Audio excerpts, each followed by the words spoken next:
Bom dia, boa tarde, boa noite para você que vai me assistir nesse vídeo. Jornada Integraté, a princípio estava sendo ao vivo, mas tivemos uma perda muito grande na última semana. Quem participa da comunidade Neuroemotion ficou sabendo através das redes sociais, através do meu Instagram, através do próprio WhatsApp, que infelizmente tivemos uma perda muito grande na nossa família. Então acabei não publicando conteúdo e essa semana eu quis fazer ele gravado para entrar na questão da segunda infância do TEA.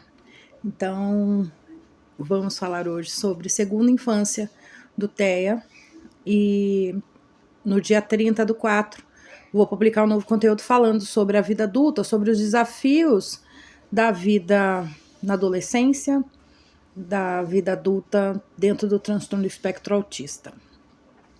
Para começar esse nosso papo, essa nossa conversa, eu queria trazer um ponto muito importante. A gente conversou, vou fazer um apanhado, um resumido aí desses últimos encontros que eu falei sobre o começo do TEA, mesmo antes da concepção em relação à genética. Falamos sobre a primeira infância, falamos sobre o fator regulador da criança, que geralmente são os pais. Falei também não vou chamar de irresponsabilidade, mas vou chamar da falta de conhecimento que os cuidadores, a mãe, o pai, quem acompanha essa criança, de não compreender a necessidade de estar em terapia mesmo, do autocuidado com saúde mental, do autocuidado, da responsabilidade dela em proporcionar segurança e ser o fator regulador dessa criança, de não se encontrar, e assim, eu vou dar continuidade nisso, mas eu vou falar principalmente de uma fala que as pessoas consideram polêmicas. Eu não considero isso polêmico, porque estudo atrás de estudo tem mostrado que o fator de adoecimento e de desregulação emocional é a família. Infelizmente, os cuidadores, a maior parte, não se dão conta disso ou não sabem, mas quando ele não tá bem, ele adoece todo mundo. O cuidador adoece todo mundo, não consegue passar limites para os filhos, não consegue permitir que o filho viva uma vida mesmo atípica, mas como toda e qualquer criança. A gente entra na segunda infância falando sobre fatores muito importantes. Ela já teve contato com a maior parte, imunologicamente falando, com grande parte dos vírus, bactérias, e a gente tem um crescimento dessa criança aí atípica no mundo, na segunda infância, diferente das outras crianças, diferente das crianças típicas, e isso por vezes assusta, porque vai entrar na fase da pré-adolescência, e essas trocas hormonais, muitas vezes, elas ocorrem muito antes das pessoas típicas. Elas vivem uma antecipação dessa adolescência.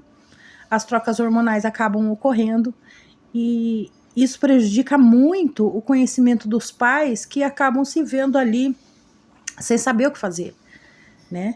As meninas têm essa puberdade precoce, os meninos têm essa puberdade precoce, e dentro das possibilidades ali de fala, de compreensão cognitiva mesmo dessa criança, do nível de suporte, fica difícil fazer esse acompanhamento, certo? Dito isso, a segunda infância ela é uma fase muito difícil para a criança, né? E principalmente porque geralmente os problemas dela, as questões dela, os sofrimentos dela são muito minimizados pelos adultos. Eu falo isso como uma psicanalista winnicottiana, que era um pediatra e um psicanalista específico de crianças e dessas mães cuidadoras, certo? Muitas vezes a gente, como adulto, acaba esquecendo que a criança está ali só por um conjuntinho de anos. No caso da segunda infância, ela está ali há 6 anos só nesse mundo, 7 anos nesse mundo, 8, 9, 10, até a adolescência nesse mundo, até os 12 anos, ela está ali como criança. Não, essa fase é a única na vida que não pode ser replicada. A gente pode ter um amadurecimento precoce, pode viver esse amadurecimento precoce que acontece na meia-idade, antecipadamente pelos eventos da vida. A gente pode ter idosos extremamente imaturos, extremamente revivendo a adolescência e essas fases, mas a infância em específico não pode ser replicada em nenhuma fase da vida. O que a criança passa e ela vive ali durante esses 12 anos é uma fase onde ela vai ter todas as suas primeiras vezes. Ela vai ter a primeira vez que ela vai andar, vai ter a primeira vez que ela vai falar, vai ter a primeira vez que ela vai se alimentar sozinha, a primeira vez que ela vai se limpar sozinha. Isso depende de cada nível e fase, mas no contexto geral, as crianças estão vivendo as primeiras vezes da vida. Por que que dentro da psicanálise a gente fala muito da infância? Porque essas primeiras vezes, elas podem ser muito tranquilas, podem passar despercebidas, ou elas podem ser muito traumáticas. Então, por que que a gente dá tanto enfoque no autismo nas crianças? Por que que a gente dá tanto enfoque na vivência da criança? Porque essa fase pode ser mais leve, pode ser mais fácil. Coisas que precisam ser faladas demais com as crianças, precisa ser normalizado, que elas tenham educação sexual em casa, que elas entendam as mudanças dos corpos. A puberdade precoce vai fazer nascer os pelinhos, aquela penugem, depois os pelos nas axilas, na virilha, nas partes genitais, e tudo isso precisa ser conversado com as crianças previamente, né? Com as meninas em relação à menarca, a primeira menstruação, com os meninos em relação à primeira ejaculação, que o menino pode de fato se assustar com isso, e principalmente precisa ser antevisto, precisa ser conversado previamente, principalmente com crianças atípicas, explicar que esse fenômeno é normal e que isso vai ocorrer, e explicar principalmente de que essa é uma questão de intimidade, conversar sobre essas necessidades, regras sociais de intimidade, que essa criança precisa desenvolver ela na sua intimidade, que ela não pode tocar as outras pessoas, ela não pode se deixar ser tocada por outras pessoas. Tudo isso é muito tabu ainda na sociedade, mas precisa ser falado com essas crianças. Elas têm necessidade de previsibilidade, e a previsibilidade vem mesmo dessas conversas prévias com seu filho. E é muito difícil para alguns pais, algumas mães que têm criações onde são mais fechadas, introspectivas, são tímidos, mas isso precisa ser falado de uma maneira muito técnica, isso precisa ser conversado com o pediatra, precisa ser conversado com o terapeuta da criança, para que isso seja trabalhado desde muito cedo, para que ela receba essa antecipação, essa previsibilidade, para que naquele momento, quando ocorra, isso não gere um trauma desnecessário, certo? Dito isso, a gente sabe, a gente entende, percebe que essas crianças começam a descobrir o corpo muito cedo. E essa descoberta desse corpo muito cedo vem acompanhado de muitas preocupações dos pais, porque não sabe como lidar com isso. Então, conforme ela vai crescendo, ela percebe as sensações. E às vezes as pessoas autistas têm uma hipersensibilidade, ela acaba buscando essa regulação sensorial deitando no chão, ela acaba buscando, se esfregando no sofá e buscando essas sensações. Então, por isso é importante que os cuidadores estejam em terapia, para que eles vençam essas dificuldades e elas consigam conduzir essa criança da melhor forma possível no decorrer desse crescimento. É necessário que vocês compreendam isso, vocês precisam estar em terapia. Na primeira infância, as crianças ainda têm como enfoque, têm ainda como fator de identificação os pais. Na segunda infância isso começa a mudar. Eles começam a buscar essa identificação, essa projeção, esse pertencimento, essa sensação de que eu estou no mundo com os amigos. Isso vai se estender na adolescência. Então, o ideal sempre é que a criança seja acompanhada de perto, seja próximo da família. E como que a gente traz essa criança próxima da família? Como que a gente faz com que esse adolescente cresça não desconectado da família, mas conectado com os amigos, conectado com a família e encontrando esse pertencimento, esse lugar no mundo, sem a necessidade de preencher isso com coisas ruins.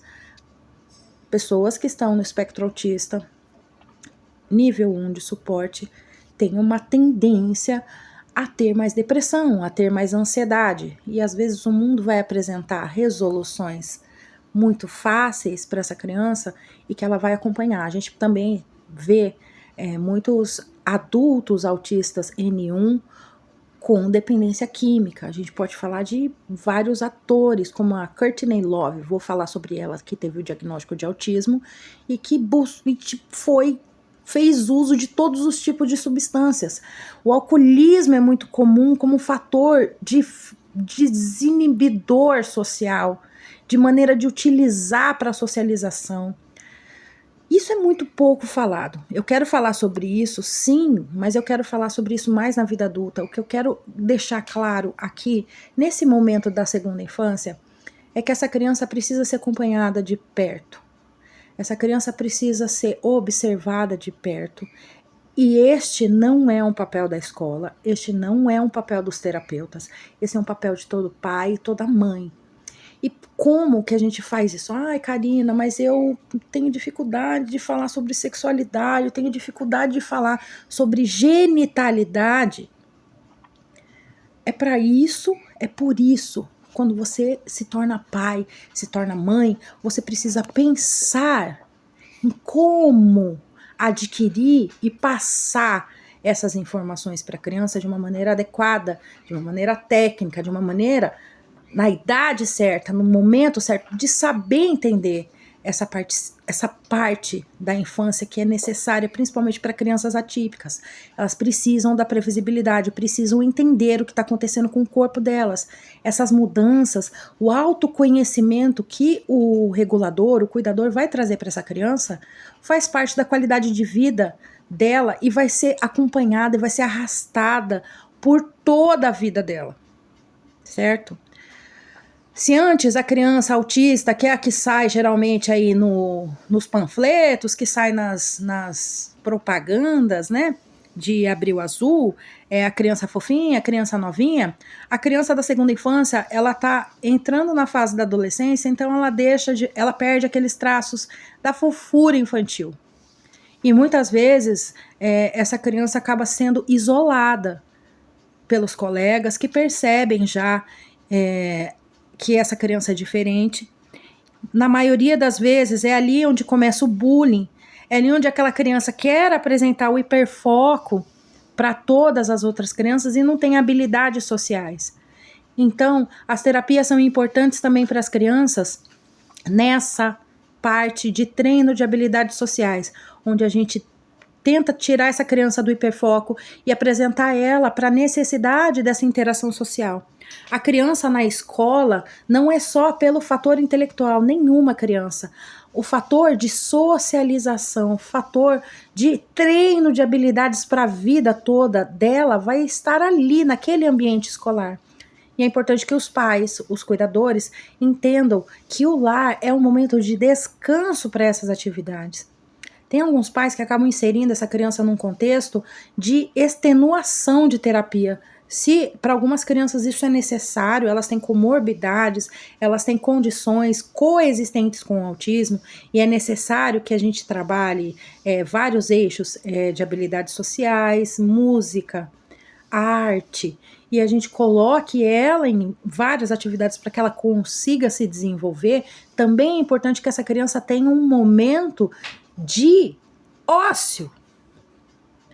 As telas, eu não considero que elas são prejudiciais para as crianças, desde que elas sejam usadas com o máximo critério. Vou dar um exemplo. Bom, eu já disse aqui que eu sou uma mãe atípica, eu tenho 2 filhos atípicos, um dos meus filhos atípicos tem hiperfoco no Japão. Então, o meu filho que tem hiperfoco no Japão, ele começou a aprender japonês. e ele usa o celular, um aplicativo do celular, para ter acesso, para fazer japonês, para conhecer da cultura. Então, ao invés da gente deixar esse celular, sabe, scrollar, ficar com esse celular vendo vídeo desnecessário, dá o foco para a criança. Tem ferramentas ótimas de controle parental, como o do próprio Google, que chama Family Link. Essa criança nasceu no contexto da tecnologia, ela precisa estar inserida, porque jamais, mais do que a gente já é excluído das situações, a gente ainda tira essas crianças dessa necessidade de inclusão digital.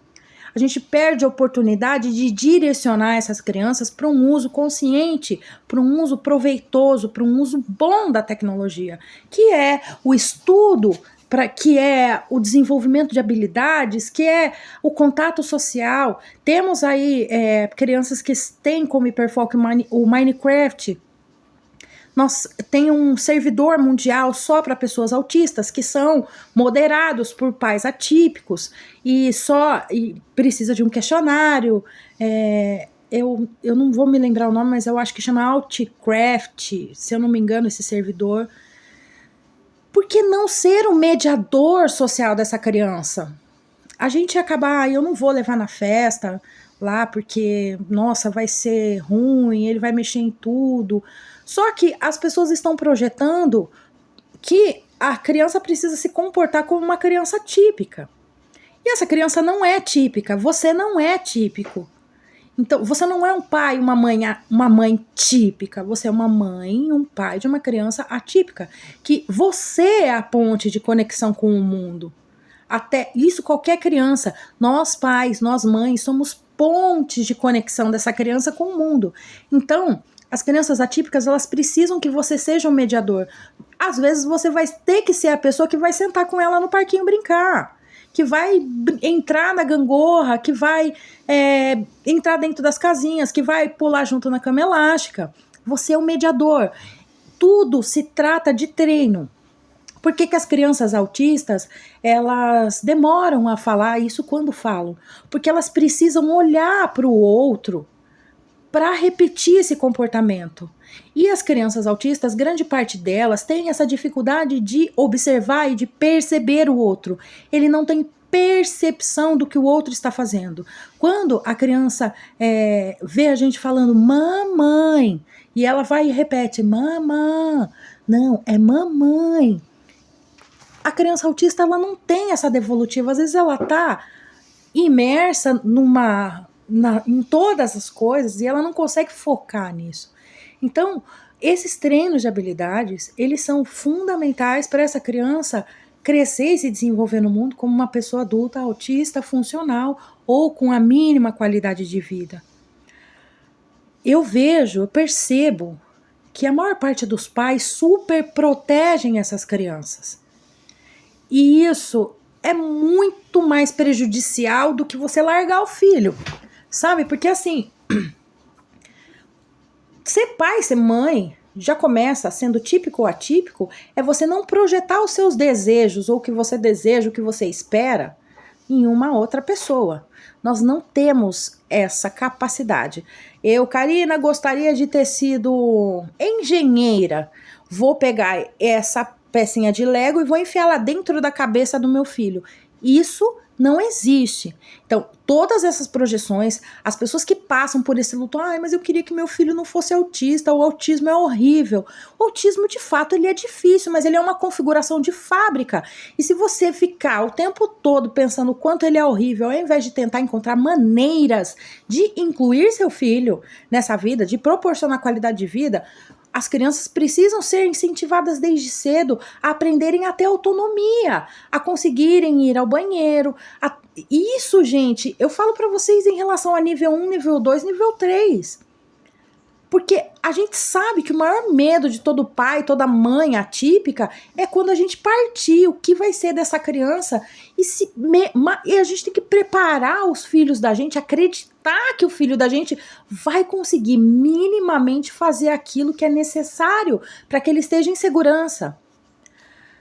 Tem casos, é claro que a gente está falando de um espectro onde tem crianças com muitas coexistências e déficit cognitivo, deficiência intelectual, que não vai permitir um desenvolvimento completo e pleno funcional. Mas existem muitos casos de autistas nível 3 de suporte que tá aí na internet, se comunicando com CAA, se comunicando com Libras. Então, assim, possibilitar isso para o seu filho, quanto mais ele depender de você, quanto maior o nível, mais tem que se treinar e repetir as habilidades sociais para que ele consiga minimamente sobreviver a esse mundo caótico.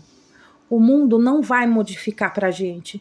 Se tem algo que eu aprendi sendo uma pessoa autista, é que tem um filme chamado Contador, e ele é autista, que é o papel do Ben Affleck, e o pai dele era um cara do exército, e a única coisa interessante que o pai dele fala no meio do filme é que as pessoas não gostam do que é diferente e elas tendem a atacar, a ver com monstruosidade aquilo que é diferente. Eu não incentivo ninguém a mascarar o autismo ou fingir ser o que não é. O que eu digo é para essas pessoas precisam desde o começo sentirem-se seguras e acolhidas sendo quem ela é. O papel da escola não é só incentivo intelectual, precisa ser mediador. A escola precisa acolher essa criança. Primeiro, essa criança precisa se sentir segura e protegida, para depois ela se desenvolver. A mesma coisa é dentro de casa. Essa criança precisa se sentir segura dentro de casa. Precisa sentir que ela pode estourar e ela pode sentir que você vai estar ali calmo para ela e não maximizando os problemas dela, que já não são fáceis. Quando a gente fala de acolhimento, a gente está falando intrinsecamente de conexão. Às vezes a câmera treme porque meu gato gosta de ficar passeando e visitando aqui as mesas. Então é ele que dá uma tremida em tudo. Quando a gente fala de habilidade, a gente fala de acolhimento, naturalmente a gente precisa pensar em acolher e conexão. Lembra que eu falei da pecinha? Quero ser engenheiro, então eu vou passar essa pecinha de Lego pro meu filho? Essa pecinha, ela é só projeção daquilo que você deseja na vida. Para qualquer situação da sua vida. O que você tem, os seus desejos, as suas vontades, aquilo que você sonhou para sua vida, como você queria se sentir, tudo isso não é responsabilidade de ninguém, é de você mesmo. O que você precisa ir para a terapia é para trabalhar isso, para baixar a sua projeção de desejo, de frustração, de expectativa no outro, para poder se acolher. Quando você está bem, quando você se acolhe, quando você para de introjetar, de pegar as expectativas do mundo para si mesmo e enxerga a sua própria realidade exatamente como ela é. Eu sou uma mãe atípica, eu sou um pai atípico, meu filho demanda muita atenção. Como eu posso tornar a vida dela com mais qualidade? Como eu posso tornar a minha vida com mais qualidade? Quando a gente fala da necessidade de terapia, às vezes mais para os pais do que para a própria criança, porque o pai e a mãe faz a terapia na maior parte do tempo. Então, se eu tô ali desregulado, eu tô irritado, tô com dor de cabeça, eu vou gritar com essa criança e essa criança vai se desregular. Eu tô extremamente cansado, eu preciso dormir, a criança tá fuçando, mexendo em tudo, e essa criança precisa de um momento em que ela vai estar na terapia dela e você desligar, fazer o que você precisa fazer. Primeiro, as primeiras coisas. A prioridade é sanidade na vida sempre. Para qualquer situação onde alguém se veja cuidador, a sanidade ela tem que ser prioridade para o cuidador.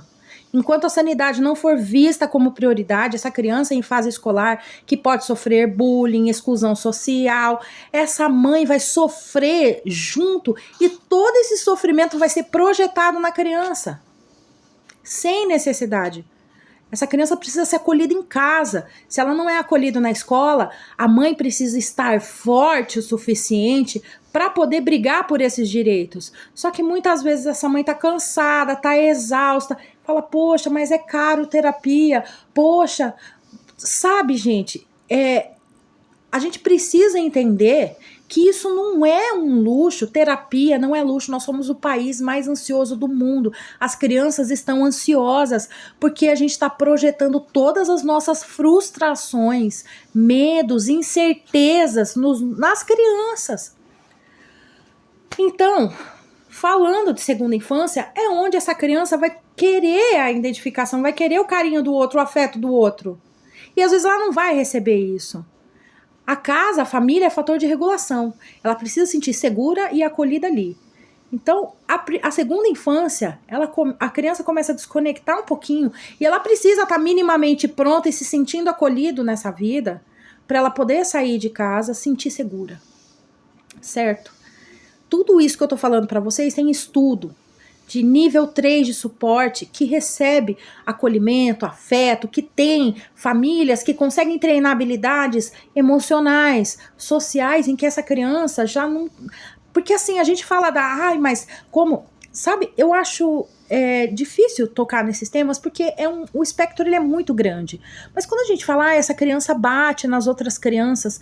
Gente, o bater, é igual a gente falou no primeiro vídeo. O bater da criança só denota que tem algo incomodando ela.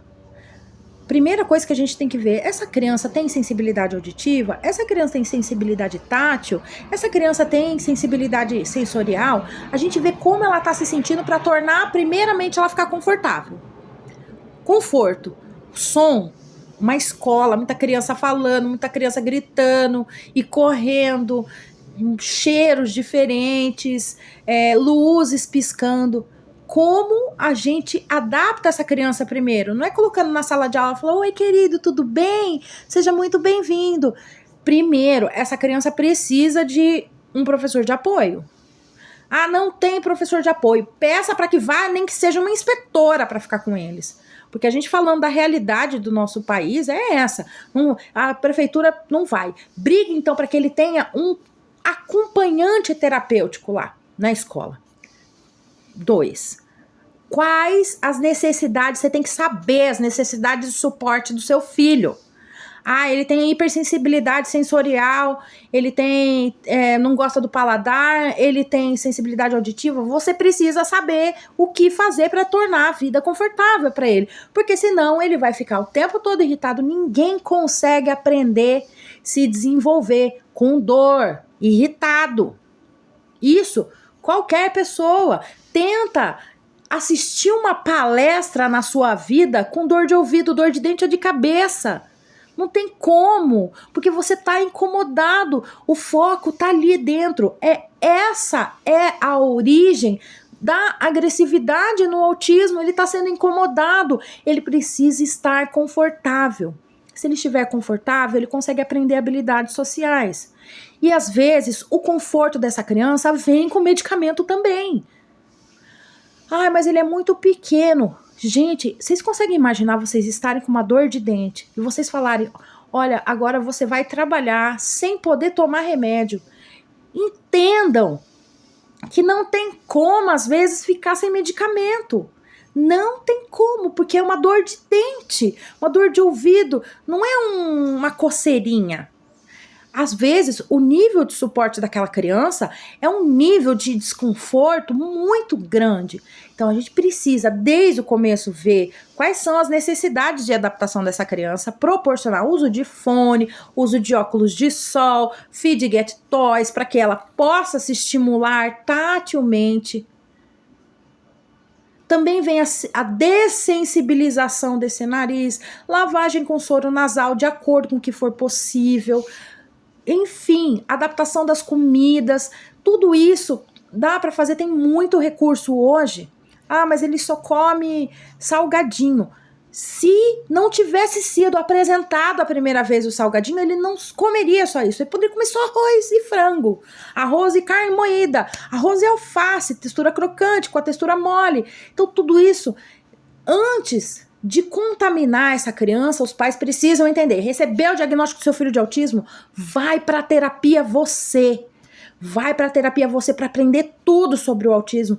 Porque quanto mais você der autonomia para essa criança, sequencialmente vem esse diagnóstico. Quanto mais autonomia você der, menos exausta você fica. É duro dizer isso. Mas não, isso que eu estou falando não está vindo de uma pessoa que não vive o autismo na pele e que não vive o autismo com a ótica de mãe. Eu tenho 2 neuroatípicos. Então, assim, a minha realidade não é a de todos.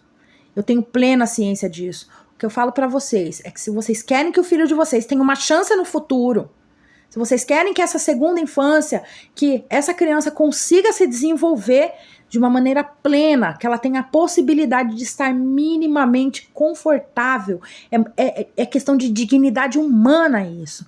Vocês precisam entender que vocês precisam de sanidade, calma e informação. Quando essa criança tá aí na segunda infância e ela vai transicionando para a adolescência, esses assuntos sobre genitalidade, sexualidade precisa ser conversado de acordo com a percepção de cada criança. Cada caso é um caso. E isso não pode ser falado de maneira simbólica. A gente entende de maneira concreta. Então, use falas extremamente adequadas e técnicas. Dê um nome científico. O nome que é o nome certo, não apelidos, florzinha, piu-piu, sei lá, cegonha. Não precisa falar sobre reprodução nesse momento, é só falar sobre como é o corpo dessa criança, sobre explicar a função deles, não sobre como usar. Por isso é importante que vocês estejam bem amparados, bem orientados para saber comunicar e dar essa previsibilidade para essa criança. Principalmente, gente, o mais importante de tudo, essa criança precisa dormir bem. Então, vocês precisam buscar todos os recursos para essa criança dormir, para vocês dormirem, para vocês conseguirem se desenvolver, pensar, planejar a vida de vocês para terem qualidade de vida familiar. Isso é muito importante, porque lá na frente não tem como voltar atrás mais. A gente tem que corrigir agora, tem que fazer agora, dentro da primeira, da segunda infância. Até na adolescência a gente consegue ter medidas, principalmente para não enfrentar uma compulsão alimentar, uma anorexia, ou várias coisas, vários fatores que podem atrapalhar a qualidade de vida dessa criança, o conforto, a dignidade humana dessa criança e sua também como cuidador. Quanto mais autonomia você dá para essa criança, menos desgaste emocional você vai ter no futuro. Falando ainda sobre as questões imunológicas, é muito difícil e complicado mensurar porque cada caso é um caso. Mas nessa fase, as crianças tendem a ficar entre os 10 até os 13 anos, elas tendem a novamente ter muitos episódios de alergias, episódios respiratórios, gripes, resfriados, porque o corpo está começando a trabalhar para fazer o grande estirão, para na adolescência, essa altura. Então a gente precisa estruturar bem, inclusive alimentação, inclusive rotina de sono, água, tudo isso precisa ser muito bem pensado, muito bem orientado, para que ela também não tenha esse desconforto de estar constantemente espirrando, tossindo. Eu tenho um filho com hipertrofia de adenoide e constantemente pega resfriado e causa um desconforto muito grande nele. Mas a gente consegue deixá-lo confortável o suficiente para que ele saiba que isso também é passageiro, também é transitório. 3, 4 dias, aquilo ali, aquele episódio vai ter esse desfecho bom. Conversar sobre as questões de vacinas, é importante que essas crianças sejam vacinadas. É importante que essas crianças sejam acompanhadas pelo médico. Ah, agora ele cresceu, não faz mais terapia, não faz mais nada. Precisa voltar. Precisa ser acompanhado. Você precisa ser ponte, conexão do seu filho com o mundo para uma qualidade de vida melhor, para você e para ele. Vou encerrar o Integrateia de hoje. Em relação à imunidade, o que eu digo sempre para os pais: nada vai prevenir episódio de gripe, resfriado, tudo isso. Não tem como, são fases da vida. Elas precisam estar expostas a esses tipos de patogênicos para que elas possam criar essa memória humoral, essa memória imunológica e possam lidar. Quanto menos estresse, quanto mais acolhidas e confortáveis elas se sintam, menos doentes a gente fica. Isso funciona mesmo como um mecanismo de defesa próprio. O estresse, ele favorece. O estresse, o cansaço, falta de sono, alimentação ruim, ele faz com que o nosso sistema imunológico não tenha carga suficiente. Quando a gente dorme bem, a gente conecta o carregador, vai 60%. Quando a gente se alimenta melhor, nossa bateria sobe para 80%. Quando a gente trabalha o nosso emocional, trabalha a nossa mente, quando a gente realmente busca orientação, a gente consegue melhorar esse sistema imunológico, tanto da criança quanto do cuidador.